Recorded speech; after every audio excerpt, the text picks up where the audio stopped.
Thermax Steel Company had a weighted average of 60,000 shares of common stock outstanding. The company has only one potentially dilutive security, USD 25,000 of 4% convertible bonds, and that 4% is referring to the coupon payment, convertible into a total of 5,000 shares. The company reported a net income of USD 100,000 for the year ended on June 30th, 2016. The tax rate is 30%. The diluted EPS of the company is closest to. So we're going to have a diluted EPS calculation here. And what we're trying to do here is we're calculating EPS as if this convertible bond does get converted.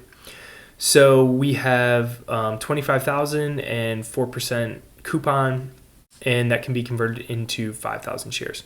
So let's walk through this formula. So diluted EPS is going to be equal to our adjusted net income. So since we're paying interest on these bonds, it's actually going to increase our net income, because if these get converted to common stock, this will no longer be debt that we're paying income that we're paying on. So that will be income to us as shareholders. And then total shares after dilution is going to be our denominator. So adjusted net income, it's going to be 100,000. And then what we're going to do is add to that our 25,000 USD multiplied by that coupon rate of 4%. So that's going to be the coupon rate. And then we're going to take 1 minus the tax rate, since this is the portion that wouldn't be able to be written off essentially. And then we add that to our net income to get our adjusted net income. So we get 100,700. So basically we have $700 of additional net income from these bonds converting. And then shares after dilution is going to be pretty straightforward. We'll take our shares of common stock at 60, and then we just add in how many shares of convertible are available if they're converted, which is 5,000. So that gives us 65,000, and sorry, I lost my mouse there.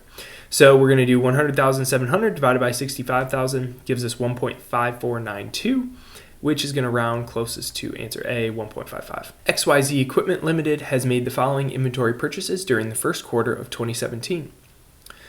So we've got January, February, March, number of units and price per unit that we bought these at for these inventory purchases. During the quarter, the company sold 200 units at $50 per unit, or 50 pounds per unit. The company had 5 units of inventory at the cost of $49 per unit on hand at the beginning of the quarter. So this is before the January period started. We already had 5 units in addition to all this. The company has 93 units at the end of the quarter, and specifically identifies that 86 of those were procured in March. Assuming FIFO methods, what is the gross profit of the company during the first quarter? So for gross profit, we're going to be taking this revenue figure, which will be 200 units sold at 50 per unit. And then we need to figure out the cost using FIFO. So we're going to take into account these 5 units and then all these other units using first in, first out to calculate that cost. So let's run through this. Revenue, pretty straightforward. It's going to be 10,000, that 200 times 50. Cost, then, we're going to be doing first in, first out. So the first thing we need to do is these 5 units of inventory that we already held. We're multiplying that by 49, since that's what we bought those at. Then we sold all 108 that we bought in January at $45. So that's going to be our next part. And then from here, we have 113 units that we've sold. So we have 87 left. And then since February was 94, that means that we sold 87 of these units at $48. So when we add all this up together, we get 9281, and then our profit is simply 10,000 minus that 9281 gives us 719, which is going to be equal to answer B. Which of the following statements is or are inaccurate?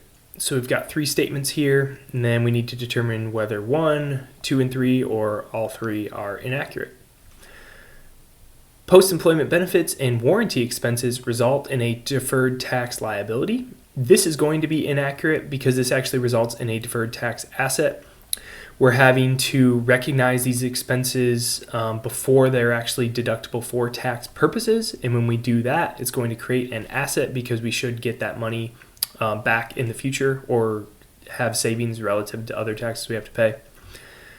2, deferred tax liabilities provide future tax savings. That's also going to be inaccurate. A liability is something that we owe in the future. A asset is something that would provide future tax savings. A liability means that we're going to have to pay more tax in the future. And then lastly, 3, if a deferred tax liability is not expected to reverse, a valuation allowance is created. This is almost true if this word were asset. So if a deferred tax asset is not expected to reverse, then we have this valuation allowance. This doesn't apply to liabilities. So we're going to go with all 3 of these are incorrect. Answer C. Firm A reports under US GAAP and Firm B follows IFRS. Both firms sell identical assets held for investment purposes for the same price of $2.5 million. Assuming that the income tax on the sale of the investment is $275,000, which firm will most likely report lower cash flows from operating activities? So the only difference here is whether we follow IFRS or US GAAP. So which firm is going to have lower cash flows? Firm A will most likely report lower cash flows from operations. Firm B will most likely report lower cash flow from operations. Or C, both firms will have identical cash flows from operations. So the biggest difference here is under this type of sale. So we're selling this asset for investment purposes. Under GAAP, we are going to be required to put this under cash flows from operating activities. So this 275 will definitely go under here. However, IFRS is going to be a little bit more flexible. They can allow it under cash flow from operating activities, or it could go from cash flows from investments. And so for that reason, Firm B is not going to report lower cash flows from operations since this may not actually be in there to reduce that income. And both firms could have identical cash flows, but I think we can't say that they will always have identical cash flows in that instance. So we're going to go with A. Firm A is most likely to have lower cash flow from operations, assuming that the Firm B ends up putting this under investment, or at least has the option to. Answer A. Turks Printers is a printer retailer that sells printers to large corporations. The Turks use the FIFO method of inventory. So first in, first out. Beginning inventory, we've got 50 printers at 100 each. Then we purchased 100 printers at 110 each. And then we purchased on March 20 printers at 130 each. If Turks sells 130 printers to HyperCorp in April, the cost of goods sold is closest to. So first in, first out. So we're going to do these 50 first. And then we're going to take the last 80 from January 1st and we multiply by our costs.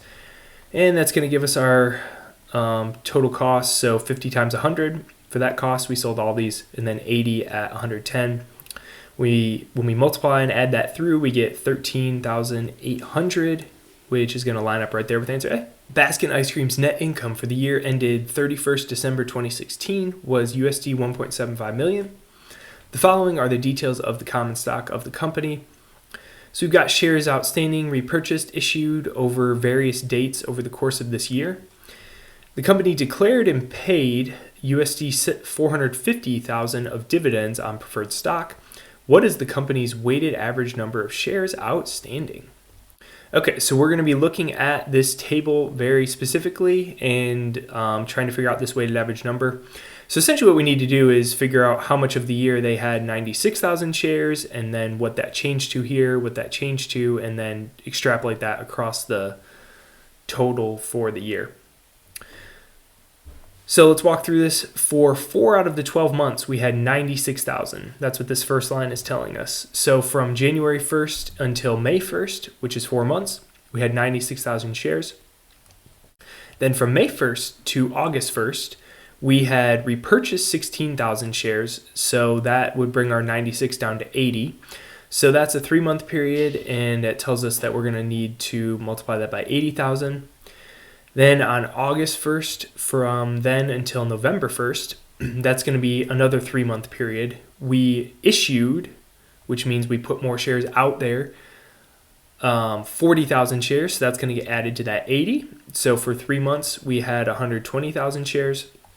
And then in November, we issued, put more shares out there, another 6,000. So that gets added to this 126, and that's just the last 2 months of the year. So when we add this, multiply all this through, we get 103,000 weighted average number of shares, which is going to be answer B. ABC Company's oldest goods purchased are sold first, and the newest goods purchased, so more recent, remain in the ending inventory. This is an example of LIFO, FIFO, or weighted average cost method. So this is going to be B, FIFO, first in, first out. So first in would be those oldest goods, those being sold first. LIFO would be the opposite. If the newest goods purchased, meaning last in, were sold first, that would be LIFO. And then weighted average cost is going to be less concerned with oldest and newest goods purchase being sold first, because it's just going to take the average of those newer and older goods anyway. So no need to have a distinction there, and we'll go with answer B. Baku Mart, a chain of hypermarkets, reported a net income of $400,000 and paid cash dividends of $260,000 to preferred stockholders for 2016. At the beginning of 2016, Baku had 8,000 shares of common stock outstanding, but the firm issued 3,000 new shares on November 1st, 2016. Given this information, the basic EPS of Baku Mart is closest to. So let's pull in the formula and we'll walk through that. So we'll have net income minus dividends divided by weighted average shares for our basic EPS. Net income straightforward at $400,000, and we paid dividends of $260,000. And then the more intensive part here is going to be calculating this weighted average number of shares here. So at the beginning of the year, we had 8,000 shares, and then we issued, so we went 10 months then until November 1st, and then we issued 3,000 new shares. So for part of the year, we had 8,000 shares, and then for the last 2 months, we had 11,000 shares. So here's what that formula is going to look like, and let me make this a little bigger so it makes more sense. So for 10 months out of the 12, we had 8,000 shares. So that's what we're going to multiply there for that weighted average. And then for those last 2 out of 12 months, we're going to have 11,000. When we add those up, we get 8,500. So we do 400,000 minus 260,000 divided by 8,500 gets us 16.4706, which is going to round closest to answer B. Rachel Green is discussing corporate governance best practices with her team following are 2 of her statements regarding corporate governance. So we've got statements 1 and 2, and then we need to determine which of the statements mentioned above is or are most likely accurate. Both, only one, or both are incorrect. Both are correct or both are incorrect, or only one of them is correct, but we don't need to specify which one. So let's look at these statements. To avoid wasting shareholders' resources, the board of directors should get management approval before hiring an outside consultant. So this is not going to be an accurate statement. The board of directors having to get management approval in order to do this kind of defeats the purpose of having a board of directors, because if management isn't willing to approve certain outside consultants, that kind of takes away the independence of that board to act independently and oversee the company, or not oversee the company, but oversee management. So I'd say this is inaccurate so far. And then let's look at 2. A higher number of representatives on the board of directors is better for shareholders, as the shareholders' interest will be fairly represented. I think we can say this is also inaccurate. Just because it's a higher number doesn't mean they will necessarily be fairly represented. And with a higher number, they could still all be the same type of person or be people that work at the company. It doesn't guarantee that they're going to be independent and act in the best interest of shareholders just because there's more.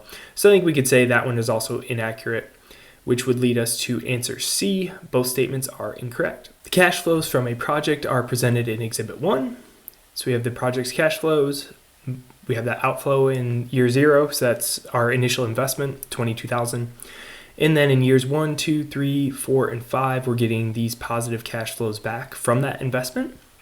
The IRR of the project is closest to -10, 3.7, or 5.28.